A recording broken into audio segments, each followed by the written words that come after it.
시간이 다 됐습니다. 다 같이 묵상 기도 드리심으로 주일 낮 예배를 하나님 아버지께 드리시겠습니다.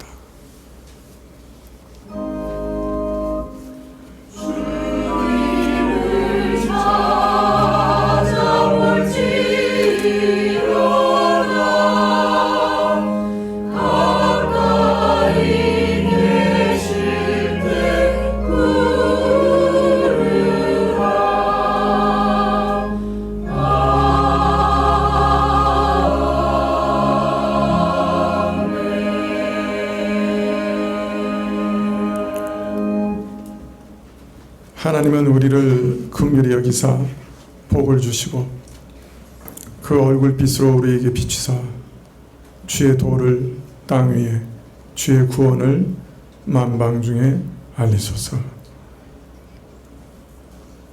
하나님이여 민족들로 주를 찬송케 하시며 모든 민족으로 주를 찬송케 하소서. 아버지 하나님, 저희가 오늘도 주 앞에 엎드렸습니다. 마음으로 깊이 절하며 수많은 민족들과 함께 주 앞에 나와서 예배드립니다. 저희 예배를 주께서 받아주시기를 원하고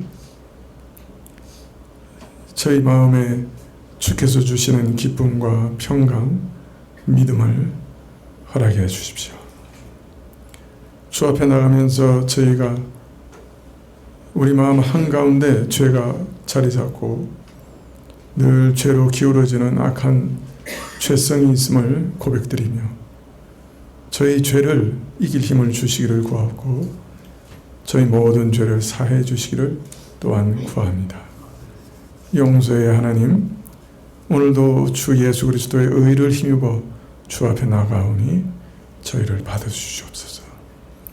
예배의 시종을 주께 의탁하올 때 예수님의 이름으로 기도합나이다. 아멘. 찬송가 6장입니다.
교도문은 시편 121편 1절부터 8절까지 말씀입니다.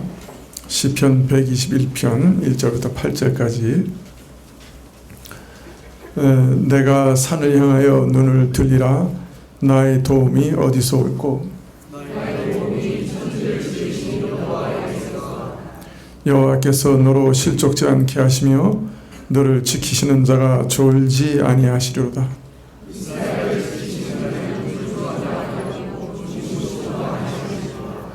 여호와는 너를 지키시는 자라.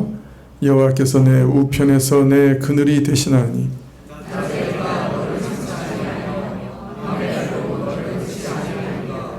여호와께서 너를 지켜 모든 환난을 명쾌하시며 또 내 영혼을 지키시리로다.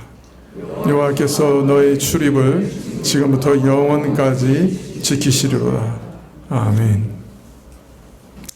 사도신경으로 우리 신앙을 고백드리겠습니다. 전능하사 천지를 만드신 하나님 아버지를 내가 믿사오며 그 외아들 우리 주 예수 그리스도를 믿사오니 이는 성령으로 잉태하사 동정녀 마리아에게 나시고 본디오 빌라도에게 고난을 받으사 십자가에 못 박혀 죽으시고 장사한 지 사흘 만에 죽은 자 가운데서 다시 살아나시며 하늘에 오르사 전능하신 하나님 우편에 앉아 계시다가 저리로서 산 자와 죽은 자를 심판하러 오시리라. 성령을 믿사오며 거룩한 공회와 성도가 서로 교통하는 것과 죄를 사하여 주시는 것과 몸이 다시 사는 것과 영원히 사는 것을 믿사옵나이다. 아멘. 예, 찬송가 11장입니다.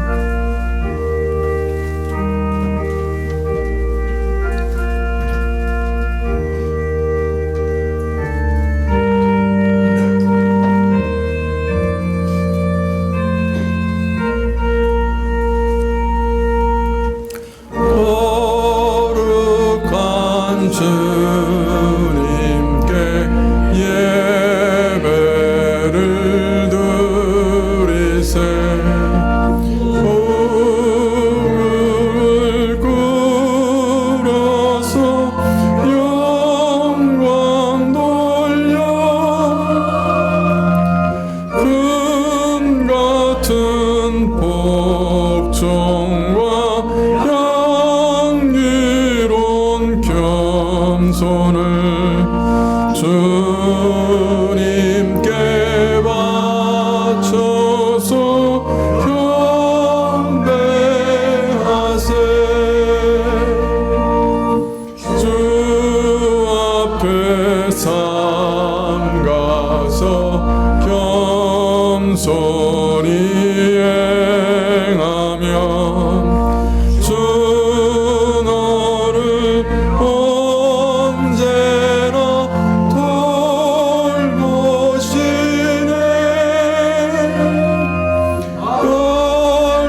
말씀엔 위로와 기도엔 응답을 내 갈 길 바르게 인도하네. 주 앞에 설 때에 두려워 말아라. 가난한 우리를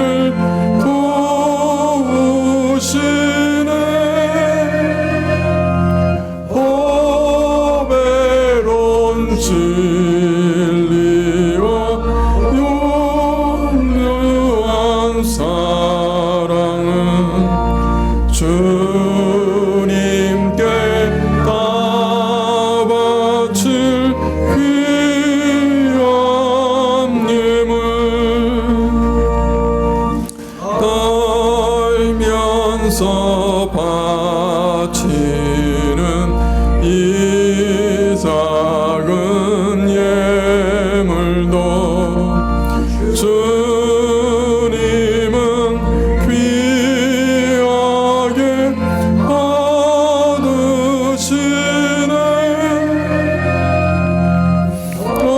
어두운 밤 지나고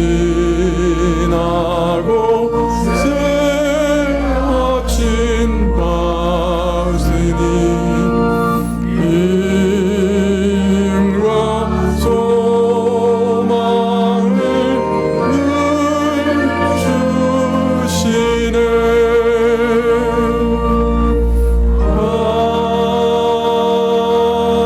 아멘.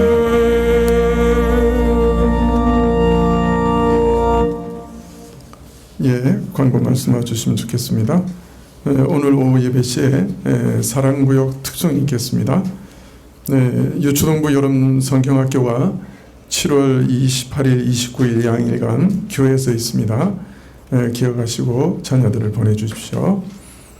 전교인 여름 수련회가 8월 14일, 15일 파주 그레이스 연수원에서 있겠습니다. 말씀은 13일부터 주일날부터 이렇게 쭉 전해 주실 것인데요. 많이 기도해 주시고 또 많이 참석해 주시면 고맙겠습니다. 7월 구역 모임 일정, 믿음 소망 구역은 오늘 오후 예배 후에, 사랑 구역은 다음 주일 오후 예배 후에 구역 모임이 있겠습니다. 기도하시겠습니다.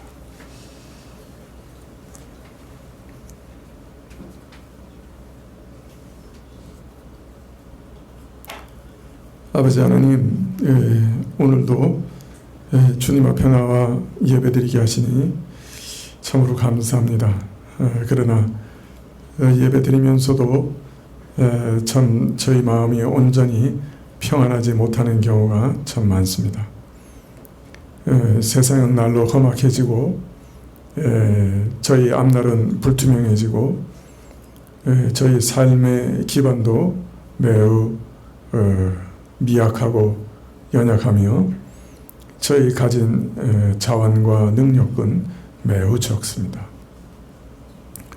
이 사회의 각박함은 마치 저희를 맷돌에 넣고 갈아서 아주 파괴해버릴 정도로 강하며 저희 영혼과 정신도 매우 심각한 압박을 받고 있습니다. 주님, 참 이러한 때 저희가 견뎌나가는 것이 쉽지 않고 더하여 이러한 때 신자로 살아가는 것은 참으로 불가능하게 느껴집니다. 아버지 하나님, 참 이러한 저희 가운데 찾아오시고 또 배나 되는 능력으로 저희를 덮으시고 저희 마음을 지켜주시기를 간절히 구합니다. 여러 가지 압박과 두려움과 걱정과 시험 가운데서 저희 격동하는 마음을 주님께서 지켜주시기를 원하고, 참 이 세상의 그 무엇보다도 하나님 한 분을 사랑하는 마음을 저에게 불같이 일으켜 주셔서 참 그 사랑으로 모든 것을 이기게 해주시기를 원하며, 또 무엇보다 저희가 할 수 없는 모든 것들을 하나님께 참으로 맡기게 하셔서 참 하나님께서 저희 모든 일들을 이제 맡으시고 자신의 일로 삼으시고 주께서 이루어 가시는 일들을 믿게 해 주십시오.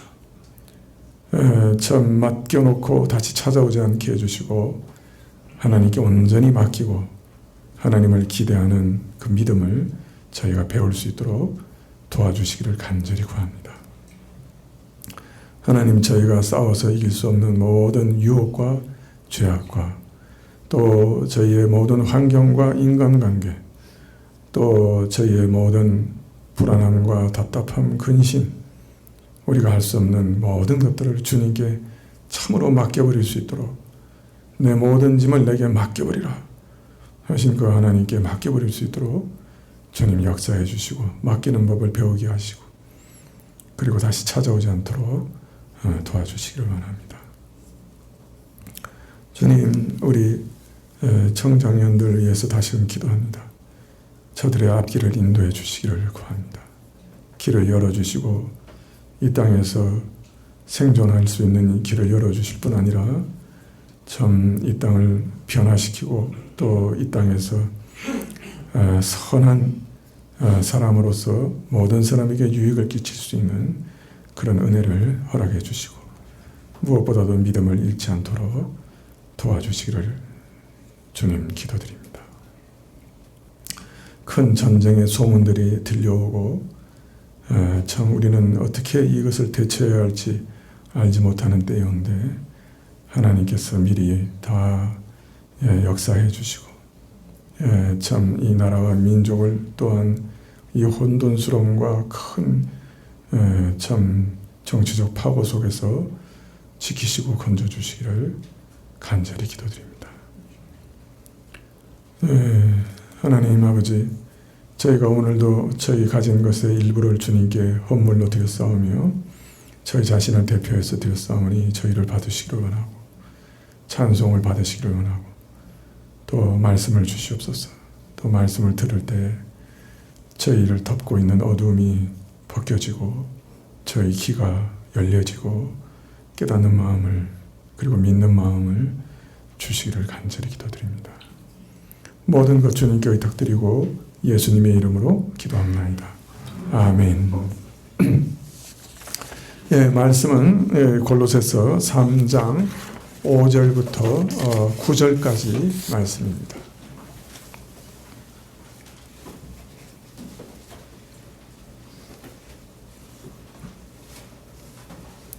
예, 골로새서 3장 5절부터 9절까지 말씀입니다.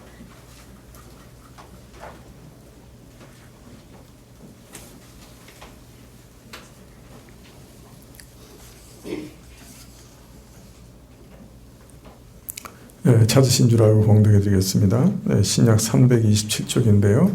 골로새서 3장 5절부터 그러므로 땅에 있는 지체를 죽이라. 곧 음란과 부정과 사욕과 악한 정욕과 탐심이니 탐심은 우상 숭배니라. 이것들을 인하여 하나님의 진노가 임하니라. 너희도 전에 그 가운데 살 때는 그 가운데 행하였으나 이제는 너희가 이 모든 것을 벗어버리라. 곧 분과 악의와 회방과 너희 입에 부끄러운 말이라. 너희가 서로 거짓말을 말라. 네, 여기까지 봉독해 드리겠습니다.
바울은 그리스도 안에서 거듭나고 새롭게 된 신자들에게 이제 너희는 위의 것을 추구하라.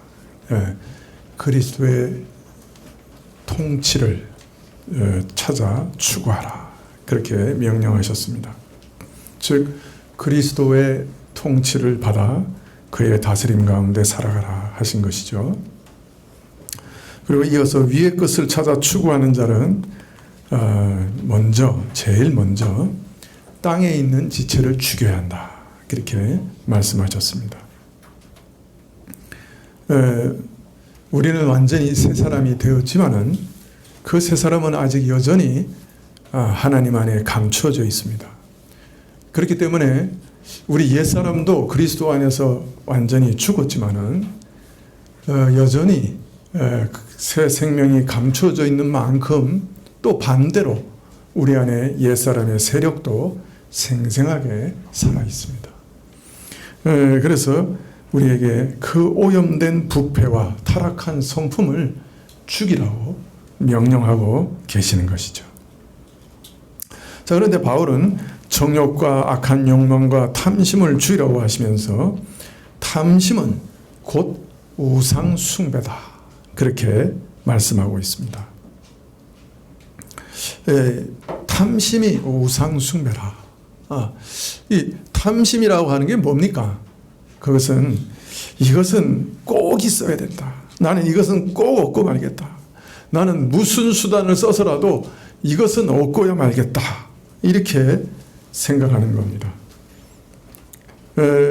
이런 강한 욕망과 욕심이 있으면, 탐심이 있으면 우리 마음은 자연스럽게 이 탐심이 지배합니다. 이 욕구에 좌지우지됩니다. 믿는 자는 그 마음을 누가 다스려야 합니까? 하나님께서 다스려야 합니다. 그리스도의 통치가 이루어져야 합니다. 그의 뜻을 기뻐하고 사랑하고 순종하며 살아야 합니다. 그런데 이 탐심이 있으면, 이 강한 욕망이 내 마음을 다스리고 지배하면 우리 마음은 이 탐심에 이끌려 살아갑니다.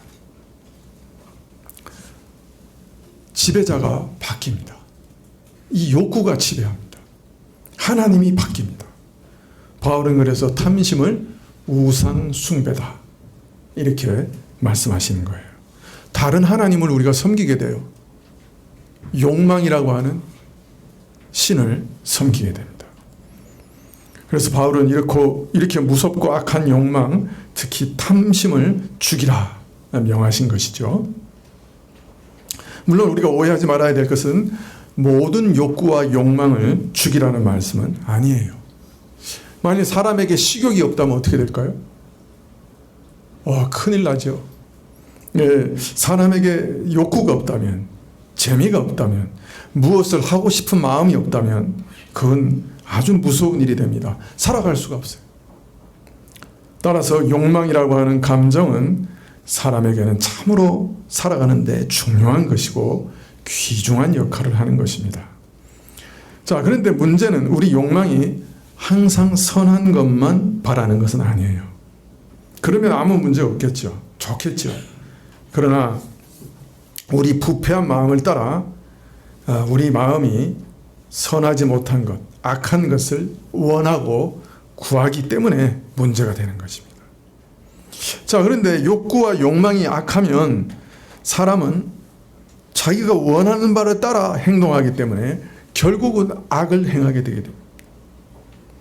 그래서 바울은 우리 욕망 가운데 악한 요소, 악한 욕망을 찾아서 죽이라고 말씀하시죠. 사실 우리 욕망 중에 악하지 않은 건 거의 없어요.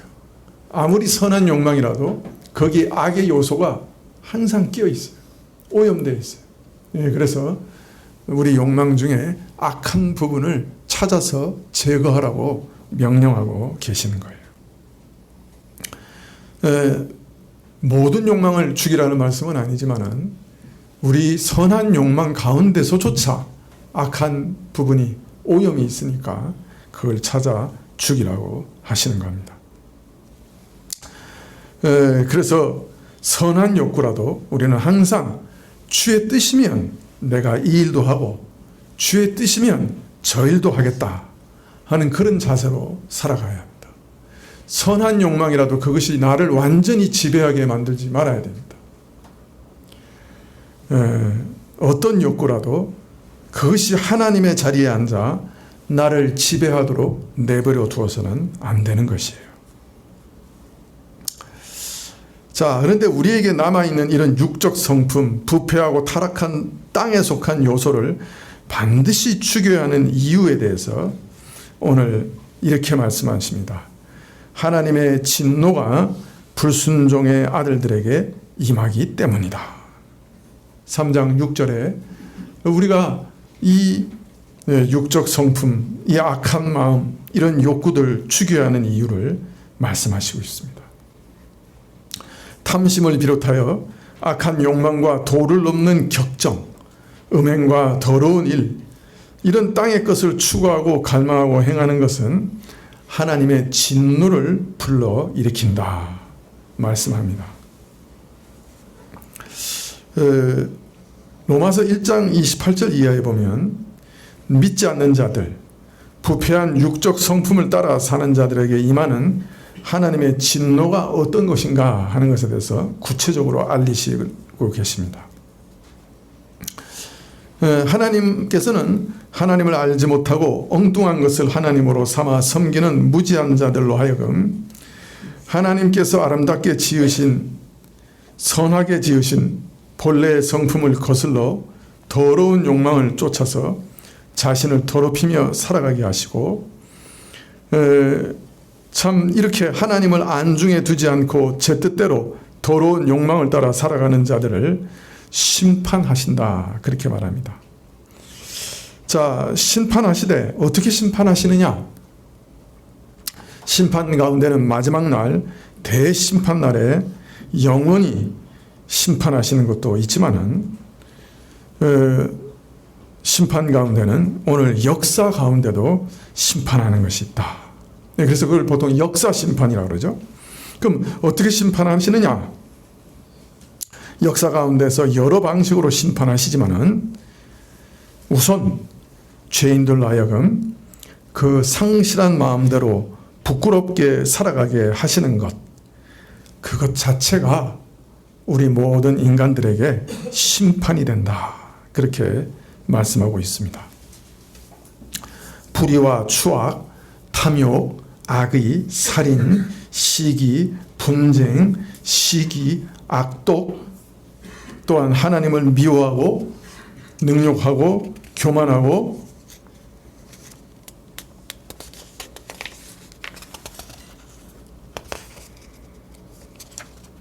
부모를 거역하고 신의를 팽개치고 무정하고 무자비하게 살아가도록, 즉 자신들의 악한 욕망과 욕구를 따라, 마음을 따라, 그 악한 마음을 따라 살아가도록 내버려 두시는 것, 그것이 바로 하나님의 진노요 심판이라, 그렇게 말씀합니다. 자, 이런 악한 마음을 따라 살아가도록 그냥 내버려 두면 어떻게 됩니까? 서로 죽고 죽이고, 서로 해하고 빼앗고, 속고 속이고, 미워하고, 서로 상처 주고, 그래서 불행하고 비참한 모습으로 살아가게 되죠. 이것이 하나님의 심판 아래, 진노 아래 살아가고 있는 모습입니다. 이러한 하나님의 역사 심판이 인류의 역사 가운데 생생하게 지금도 드러나고 있다라고 로마서 1장 18절 이하에는 말씀하고 계시죠.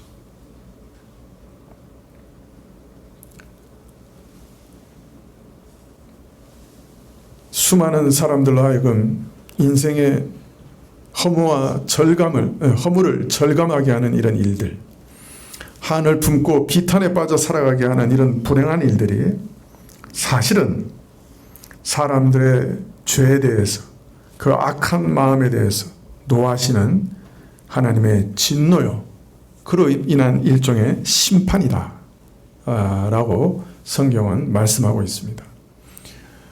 그래서 인류 역사는 일면 하나님의 일반 은총 가운데 하나님의 선하심과 도우심을 따라 살아가고 있는 면이 있지만은, 또 한 다른 면에서는 하나님의 진노 가운데, 심판 가운데 살아가고 있는 면이 분명히 있습니다. 인류의 역사 가운데는 하나님의 진노가 생생하게 보이고 있는 거예요. 자, 이에 대한 사람들의 반응은 두 가지입니다. 한 부류는 하나님께서 이렇게 진노하시고 우리를 이렇게 불행과 비참 가운데 버려두시면 하나님 참 이것이 옳습니다. 우리는 이것을 마땅하게 받아야 할 자들입니다. 이렇게 깨닫고 회개하고 하나님의 긍휼을 구하는 자들이 있습니다. 그러나 다른 한 부류는, 아니 하나님이 살아계시다고 하면, 아니 왜 이 세상이 이 모양 이 꼴이야, 왜 나로 하여금 이런 불행과 비참함을 겪게 하셔? 하나님이 계시기는 한가? 또는 하나님이 계신 하늘을 쳐다보며 저주합니다. 이처럼 하나님께서 불신자들의 죄악에 대해서 진노하사 심판하시라고 하는 분이라고 하면, 믿는 자들의 죄에 대해서는 하나님께서 어떻게 반응하실까요?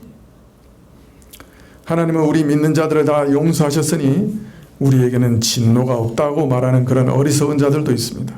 그러나 신자들에게 아무 책임도 묻지 아니하시고 죄를 허용하시리라 생각하는 것은 참 어리석은 생각입니다. 만일 그렇다고 하면 죄악에 대해서 진노하시는 하나님은 이 세상의 죄에 대해서 진노하사 심판하시는 하나님은 이해하실 수 없는 분이 되고 맙니다. 앞뒤가 맞지 않죠. 불신자들에 대해서는 참으로 이렇게 진노하시면서 신자들의 죄에 대해서는 얼마든지 용인하시고 내버려 두신다. 그것은 앞뒤가 맞지 않는 일이에요. 오히려 하나님께서는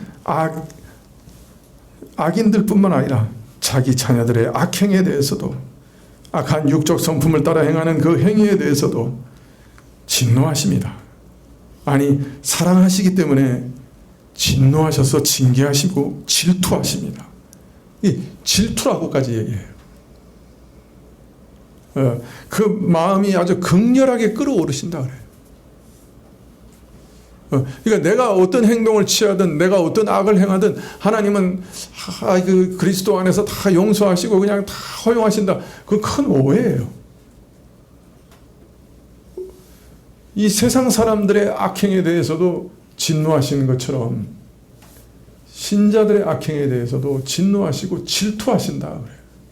질투의 감정을 느끼신다. 죽여 망하게 하시기 위해서 징계하시고 때리시는 건 아니지만 그대로 놔두면 불신자들과 함께 지옥에 갈 것이기 때문에 그들을 내버려 두지 못하시고 진노하시고 징계하신다. 그렇게 얘기하십니다. 그래서 성경은 항상 믿는 자들에게 성결의 중요성을 가르치시고 역으로 죄의 무서움을 제3, 제4 엄중하게 경고하고 계신 것이에요. 바로 이런 죄 때문에 하나님께서는 그를 거슬려 믿지 아니하시는 불신자들에 대해서 진노하사 영원히 멸망케 하신다고 하는 사실을 알진대 너희 믿는 자들은 결코 저들과 같이 되어서는 안 될 것이라. 세상과 함께 짝하다가 세상과 함께 영원히 망하는 자가 되어서는 안 된다 하고 계속 경고하시는 거예요. 믿지 않는 자들과 함께 죄를 짓다가 그들과 함께 망하게 되지 말라고 엄중하게 계속 경고하고 계신 거예요. 따라서 하나님의 무한한 자비와 용서의 사랑을 빙자해서 죄를 가볍게 생각하는 사람들, 은혜 앞에서 율법은 무력하니 이제는 죄에 대해서 염려할 필요가 없다고 하면서 은근히 죄 지을 기회를 허용하려는 자들, 죄에 대한 두려움을 약화시키는 자들, 이런 이론을 만들어내는 자들은 스스로를 속이는 자들이고 참으로 어리석은 자들입니다. 그것은 헛된 말장난에 불과해요. 성경은 아무도 너희를 헛된 말로 속이지 말라고 거듭 경고하고 있습니다.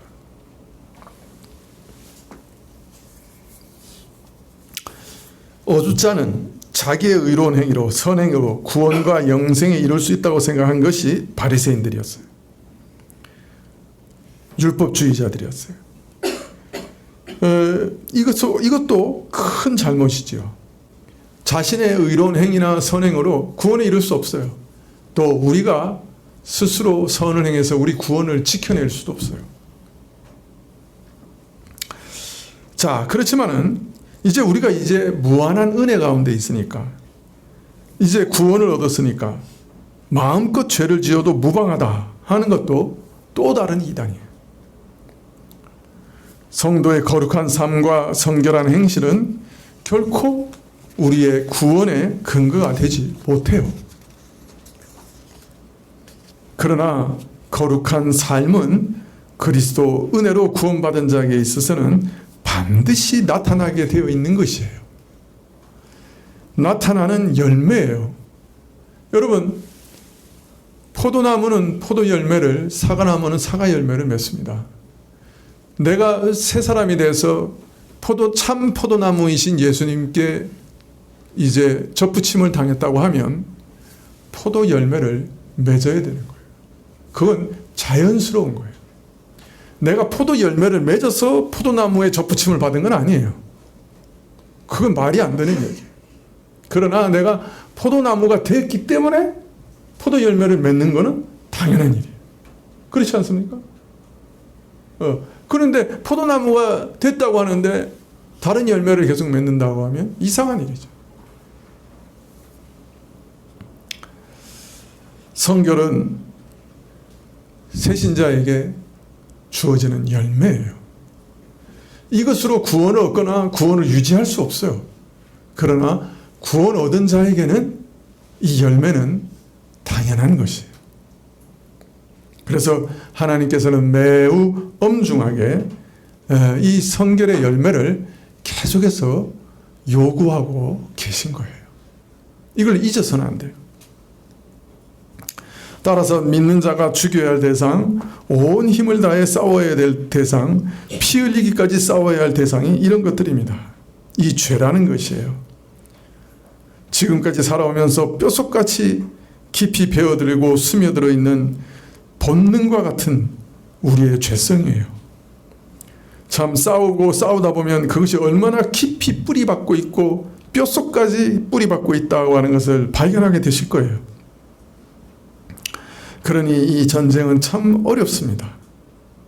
그러나 습관이 되고 참 나의 일부가 된 것들 잘 고쳐지지 않아요. 그것도 수십 년, 100년 가까이 묵은 것들, 타락한 성품이 배고 찌들은 것들, 그것이 쉽지 않습니다. 그러나 우리는 이미 이 옛사람이 죽었다고 하는 것을 믿어야 합니다. 그리고 새 사람의 성품이 충만해져서 이러한 옛사람의 모든 세력이 무너지고 참으로 처리될 수 있도록 최후까지 싸워야 합니다. 그러나 이건 사람의 혈기로 결심으로 싸울 수 있는 게 아니에요.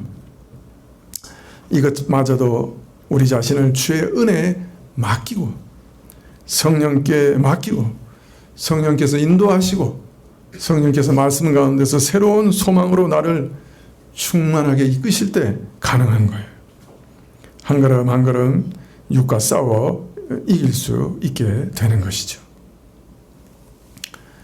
여러분, 이것이 우리 인생의 최고로 중요한 싸움이에요. 뭐 다른 사람하고 싸울 여유가 없어요. 사실은 내 속에 있는 것, 내 속에 있는 악한 욕망, 내 마음에 있는 이 악한 충동, 미움, 이런 것과 싸워야 되는 거예요. 7절에 너희도 전에 그 가운데 살 때는 그 가운데 행하였으나 이제는 너희가 이 모든 것을 벗어버리라. 곧 분과 악의와 회방과 너희 입에 부끄러운 말이라. 너희가 서로 거짓말을 말라. 자, 이전에 우리가 이런 육적 성품에 속하였을 때 믿기 전에 다 이런 부패한 성품을 따라 살았어요. 그러나 이제는 새 사람이 되었으니 당연히 벗어버려야 돼요. 이런 일들로 인해 하나님의 진노가 임함으로 하나님께서 이런 일에 대해서 결코 무심하지 않으심으로 심판하심으로 다 악한 욕망을 벗어버려야 돼요. 그리고 이것으로부터 나오는 모든 것들, 분을 품는 것, 경노하는 것, 악의와 회방, 더러운 욕설, 이런 것들 다 벗어버리고 서로에 대해서 거짓말을 하지 말아야 돼요. 먼저 분함을 벗어버리라 그래요. 이 분노라고 하는 것은 혀로 분노가 발산되기 전에 마음에 있는 상태를 말합니다. 마음에 지속적으로 미움과 증오가 일어나는 것을 말합니다. 어떤 특정한 사람을 향해 계속되는 미움과 분노가 마음에 또아리를 틀고 있는 것을 말합니다. 자, 그렇게 되면 이 마음에 품고 있는 분노가 언젠가는 바깥으로 폭발하게 되지요. 두 번째는 노함입니다. 분노는 노여움으로 나타납니다. 마음속에 있는 것이 분노라고 하면, 분함이라고 하면 바깥으로 표현되는 것이 노여움입니다. 마음에 분노가 있고 노여움이 바깥으로 표현되면 사람은 이제 선을 넘어가기 시작합니다. 셋째는 악의를 품습니다. 이 악의는 다른 사람을 해코지하려고 하는 계획입니다. 분을 품고 그것을 이제 공공연하게 노여워하면 자기를 정당화시킵니다. 저 사람은 악한 자고 나는 이렇게 분노를 품고 행하기에 합당해. 그리고 이런 과정을 거치면 누군가를 이제 해코지할 계획을 세우게 됩니다. 그러면서도 전혀 양심의 가책을 받지 않아요. 저 사람은 악당이고 나는 피해자고, 그러니까 내가 이런 내 손해를, 내 악함을, 내 상처를 내가 그 사람에게 당연히 돌려줄 수 있어. 그래서 해코지할 계획을 세우게 됩니다. 이것을 악이라고 합니다. 그리고 넷째, 비방과 욕설이 나옵니다. 앞에 세 단계, 분과 노여움, 악의를 다 거치면 그 다음에는 거칠 것이 없습니다. 비방과 욕설을, 부끄러운 말을 쏟아내죠. 상대방이 쌓아온 평생의 삶을 다 허물어 버립니다. 인생 자체를 부정하는 악한 비방을 서슴지 않습니다. 비방하는 말로 한 인격을 완전히 죽여버립니다. 그가 평생 쌓아온 모든 것도 일거에 무너뜨립니다. 사실 말로 상대방을 공격하는 것은 한 사람을 칼로 공격하는 것보다 더 강력하고 타격을 주는 행위입니다. 더 큰 고통을 주는 일입니다. 칼로 입힌 상처는 시간이 가면 언젠가는 회복될 수 있지만 말로 찌르고 상하게 하면, 특히 분과 노여움, 악의 단계를 거쳐 나오는 비방과 욕설은 매우 독하기 때문에 한 인격 자체를 완전히 죽여버립니다. 말살합니다. 그래서 여간해서 회복하기가 어렵습니다. 오늘 한국 사회는 혀를 절제하고 통제하지 않습니다. 혀를 통제하는 것이 얼마나 중요한 미덕인지 가르치지도 않습니다. 이 나라와 사회에 여러 문제가 있지만은 이 비방과 욕설을 좀 자제하면 나라가 좀 평안해지리라, 그렇게 생각이 됩니다. 교회 안에서도 성도들이 말만 좀 절제하면 많은 문제가 사라질 겁니다. 하지만 이 점에 있어서 우리 민족과 교인들은 매우 취약합니다. 자기가 옳다고 믿는 얄팍한 근거를 가지고 감당치 못할 일들을 마구 쏟아냅니다. 정직하게 상황을 판단하고 객관적으로 파악하지 않고, 또 자기 자신도 정직하게 바라보지 않고, 참 주관적으로 생각합니다. 우리 민족은 사실화하고 객관화하고 옳게 분별하는 능력이 상실되고 있습니다. 그저 자기 방식으로 합당하게 여기면은 상대방에 대해서 악한 비방과 욕설을 쏟아내는 것을 서슴지 않습니다. 상대방의 인격에 흠을 내고 그 명예를 다 무너뜨리는 정도가 아니라 지옥불로 완전히 살라 불태워 죽여버립니다. 만일 하나님께서 이 나라를, 또 이 교회를 심판하신다고 하면 아마도 이 죄가 가장 큰 비중이 될 겁니다. 이 죄 때문에 이 나라와 이 교회가 심판을 받게 될 겁니다.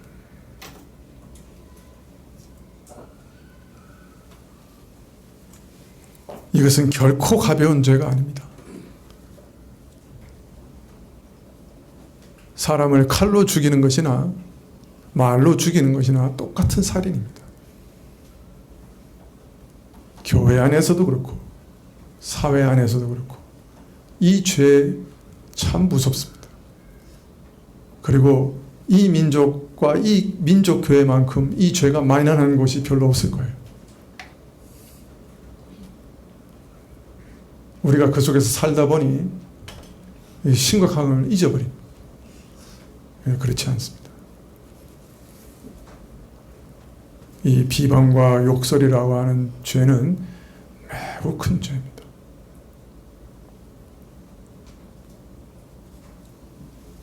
여러분, 이제 신자들은 달라져야 합니다.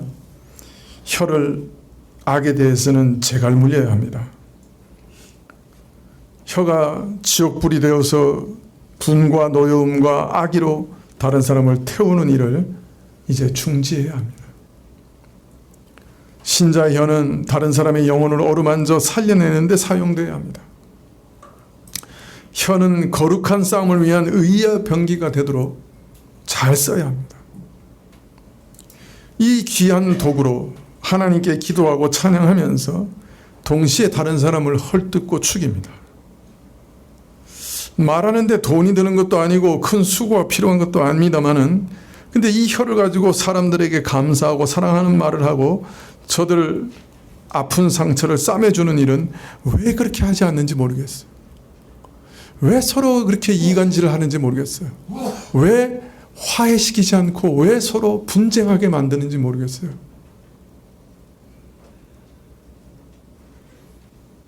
그게 무슨 신법입니까?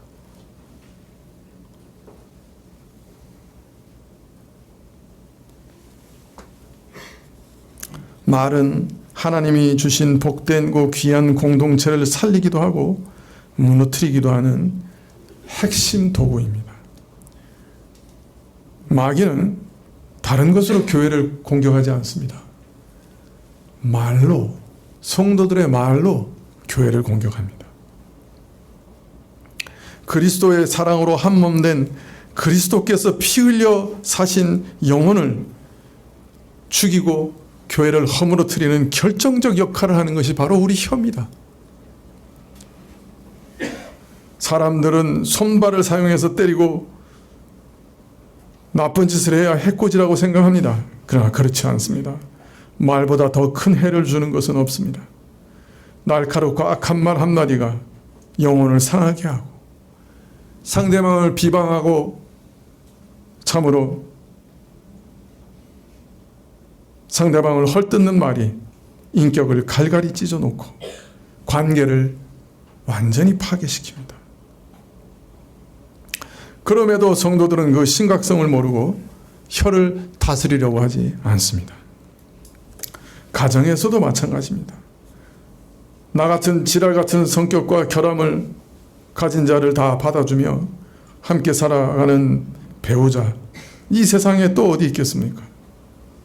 변함없이 신실하게 곁에 있어주는 그 귀한 사람에게 고마운 마음 담아 따뜻한 말을 건네본 적이 얼마나 되었는지, 아니 왜 그렇게 험한 말만 골라서 하는지요. 야고보서 3장 6절은 그래서 이렇게 얘기합니다. 혀는 곧 불이요 불의의 세계라. 혀는 우리 지체 중에서 온몸을 더럽히고 생의 바퀴를 불사르나니 그 사르는 것이 지옥불에서 나나니라. 여러 종류의 짐승과 새며 벌레와 해물은 다 길들임으로 사람에게 길들여졌거니와 혀는 능히 길들일 사람이 없나니 쉬지 아니하는 악이요 죽이는 독이 가득한 것이라. 이것으로 우리가 주 아버지를 찬송하고 또 이것으로 하나님의 형상대로 지음받은 사람을 저주하나니 한 입으로 찬송과 저주가 나는도다. 내 형제들아, 이것이 마땅치 아니하니라. 예, 이것이 마땅치 아니하다. 이것은 신자에게는 마땅치 아니하다. 그렇게 말씀합니다. 예, 우리가 아무 생각 없이 던지는 말 한마디가 교회를 무너뜨리고 한 사람의 인생을 완전히 무너뜨릴 수 있다는 것 늘 유념해야 합니다. 자녀들에게 훈육하고 말할 때도 말을 매우 조심해야 해요. 함부로 하시지 말아야 됩니다. 부부관계도 마찬가지예요. 말을 매우 조심해야 합니다.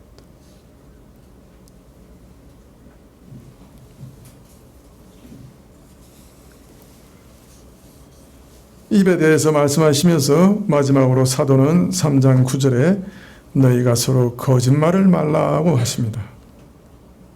서로에게 진실하지 못하고 거짓말하는 일이 있어서는 안 된다. 사실 욕심과 더불어 우리 사람에게 있어서 가장 보편적이고 가장 흔한 것이 거짓입니다. 사람들은 다 그럴 수밖에 없다고 생각해요. 어떻게 우리 속을 다 드러내 보이고 사는가? 내 안에 있는 것이 너무 부끄러워서 체면 때문에 못 드러내는 것도 있죠. 내 속에 있는 것 다 드러내면 다른 사람이 나를 비난하고 손가락질을 할 것인데 어떻게 다 드러내겠어요? 그러나 어떤 이유에서든지 진실이 없으면 거짓에는 참된 교통이 없고 사랑도 존재하지 않습니다.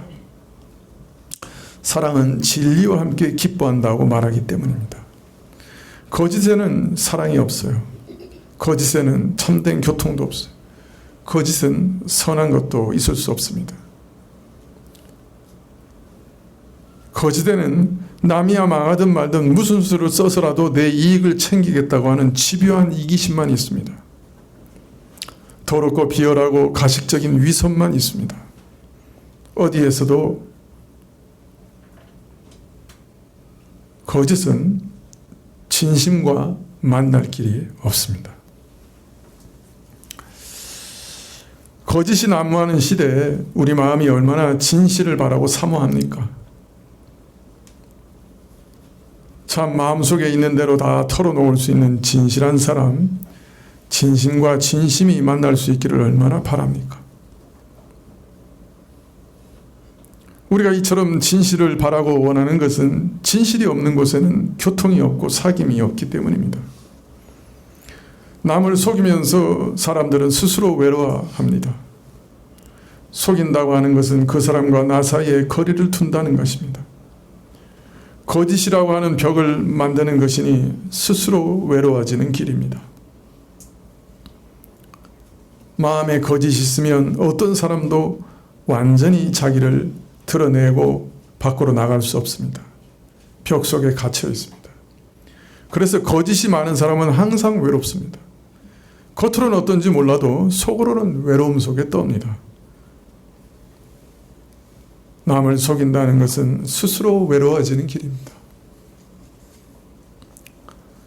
사람들은 남에게 속으면 사람들을 멀리하게 됩니다. 한두 번 자꾸 속아 넘어가니 나는 진심을 다 내보이는데 자꾸 속이니 자연히 사람들을 멀리하게 되죠. 그래서 또 외톨이가 되고 외로워집니다. 따라서 인격과 인격이 만나 교제하려고 하면 반드시 진실성이 있어야 합니다. 사실 사람과 사람 사이에도 그러한데 하물며 하나님과의 관계에 있어서 어떻겠습니까? 하나님 앞에 자기 모든 것을 털어놓는 진실함이 없으면 하나님과 참된 관계를 맺을 수가 없지요. 여러분, 하나님은 내 모습 다 아십니다. 내 연약함 다 아시고요. 내 무서운 욕심 다 아시고요.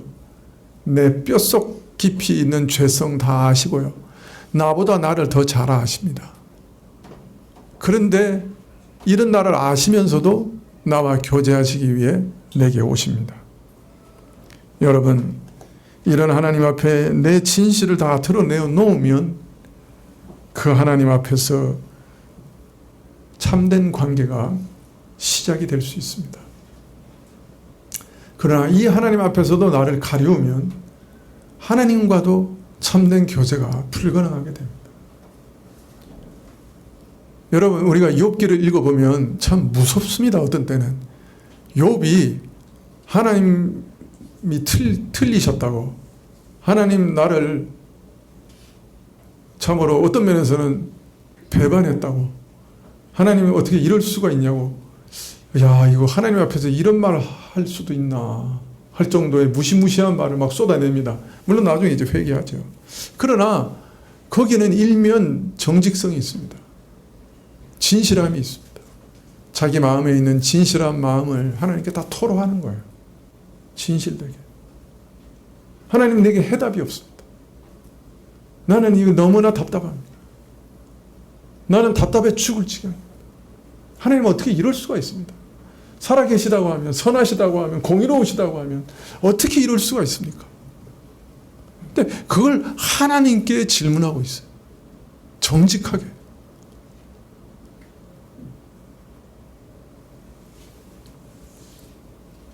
하나님 앞에서는 우리 마음을 다 드러내시면,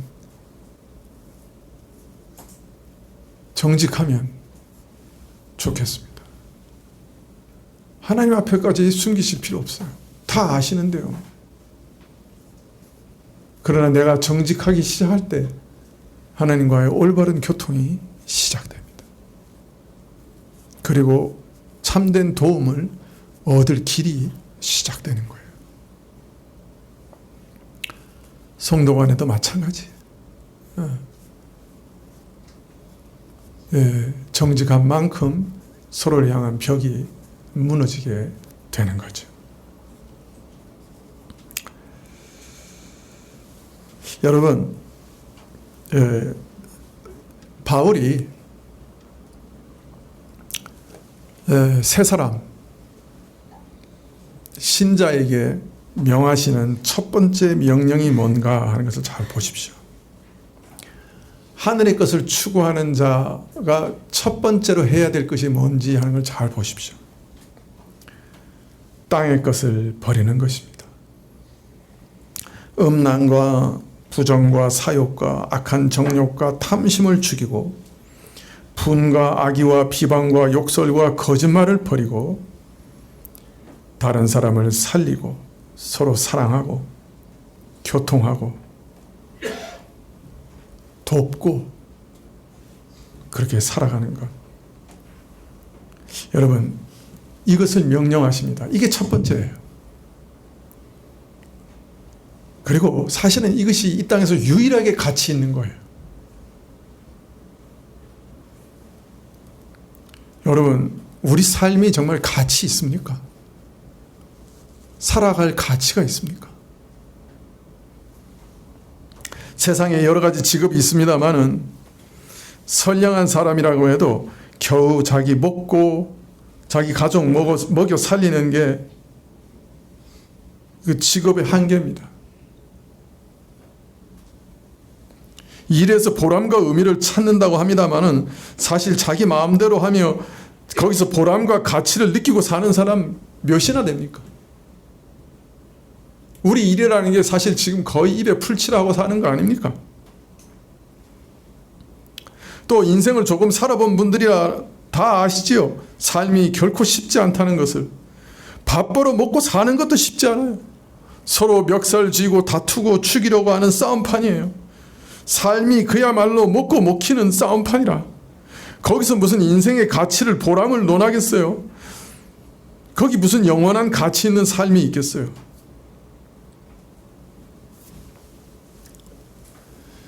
여러분, 대단한 업적을 이루는 사람들이 있는 것처럼 보입니다. 나라를 건설하고 온 나라를 다스리고 그 사람 말 한마디에 사람들이 죽고 살고 권세를 얻고 산을 뚫고 다리를 놓고 대단한 일들, 업적을 만들어내는 것처럼 보이는 사람들이 있습니다. 그러나 하나님께서 그 사람의 삶을 판단하실 때 그 행한 그 무엇으로 판단하실 것입니까? 아니에요. 제일 먼저가 바로 이거예요. 그 마음 안에 무엇이 있었는가? 그가 그 마음 안에서 뭘 추구하고 살았는가? 정말로 이 부패한 것들을 죽이며 살았는가? 새 사람으로서의 삶의 열매를 얻었는가? 그거 보세요. 그 사람이 얼마나 이 사회에서 대단한 영향력을 가졌는가? 대단한 일을 했는가? 얼마나 많이 벌었는가? 얼마나 많은 것을 누렸는가? 그거는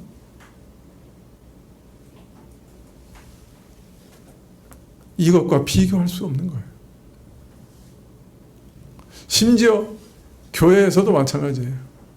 교회에서 대단한 교회를 만들었다. 수많은 사람들을 교회에 불러 모았다.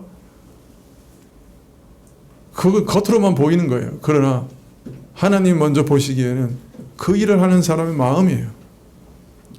그가 탐심으로 그 일을 할 수도 있어요. 놀랍게도. 그가 다른 사람에게 자신을 증명하기 위해서 그 일을 할 수도 있어요. 놀랍게도.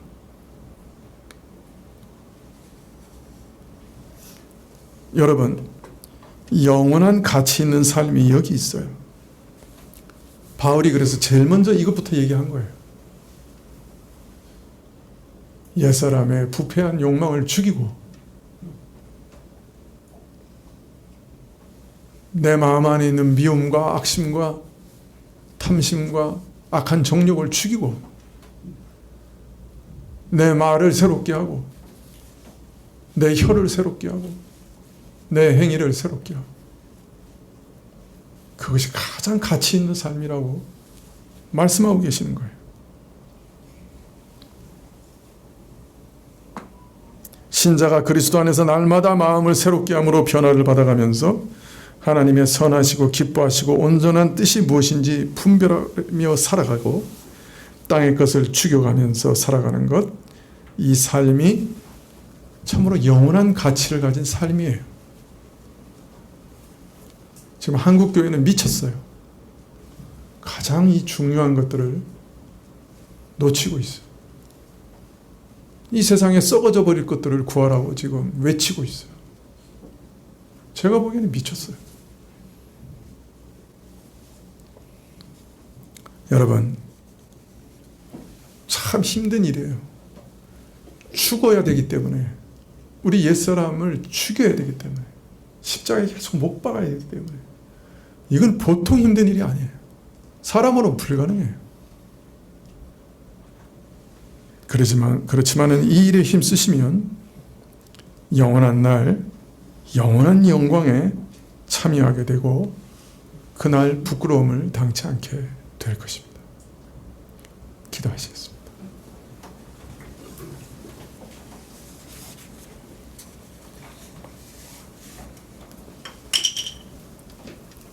아버지 하나님, 참 하나님의 생각과 우리 생각이 많이 다르다고 성경에서 늘 말씀하셨는데, 하나님이 가치 있다고 귀중하다고 말씀하시는 것이 무엇인지 저희가 깨달을 수 있게 도와주시고, 저희가 가치 있고 귀중하다고 하는 것과 얼마나 다른 것인지 깨달아 알 수 있게 해주십시오. 그리고 가치 있는 것을 추구하는 삶을 살아갈 수 있도록 허락해 주십시오. 예수님의 이름으로 기도합나이다. 아멘. 216장 찬송하시겠습니다.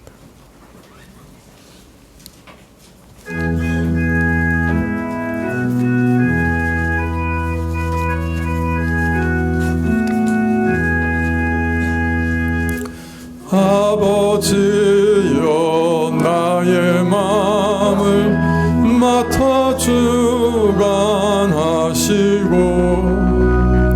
완악하고 교만한 것 변케 하여 줍소서. 부드럽고 겸손하여 화평하게 하시고 망령되고 악한 일을 물리치게 하옵소서. 하나님의 은총 속에 나를 보호하시고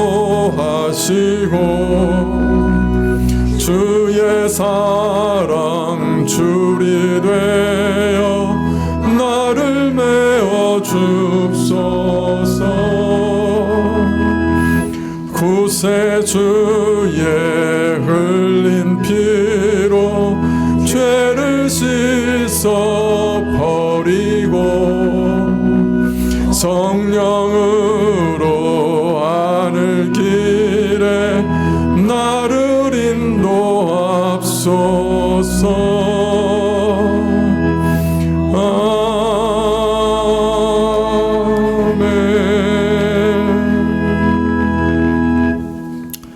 지금은 우리 주 예수 그리스도의 은혜와 하나님 아버지의 크신 사랑과 이 은혜와 사랑을 깨닫게 하시고 누리게 하시는 성령님의 교통하시고 역사하심이 참 하나님께서 원하시는 길이 무엇인지 깨닫고 어렵고 고통스러운 일이나 자신을 죽이고 주를 따라가기로 결심하며 머리 숙인 주의 백성들 위해 지금부터 영원까지 함께 계실지어다. 아멘.